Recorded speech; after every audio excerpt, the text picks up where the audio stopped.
Simplify your life and ensure your State Farm payments are always on time with automatic payments. Setting up automatic payments has never been easier. There are three main ways to get started quickly and easily online: through the phone, or sometimes through the mail. Start by deciding which method fits you best. Let's go over the most popular option: online setup. Simply visit the State Farm website and log into your personal account if you need to create an account.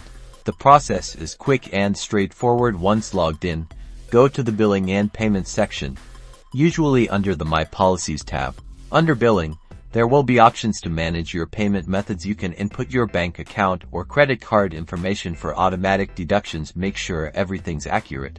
Then select the automatic payments option. Then pick your preferred payment date for each month. Double-check all the information and read the terms. Once everything's correct, submit the request. You should receive a confirmation that the automatic payments are set. If you prefer phone setup, connect with your State Farm agent or dial the customer service number. Have your policy number ready, plus your payment and any identifying information. The prompts will guide you to securely enter your bank or credit information and set up the payments. Regardless of your chosen method, automatic payments ensure your coverage remains active without missed payments, giving you peace of mind. So relax and let State Farm take care of your insurance payments automatically. Remember to regularly check your statements for any irregularities.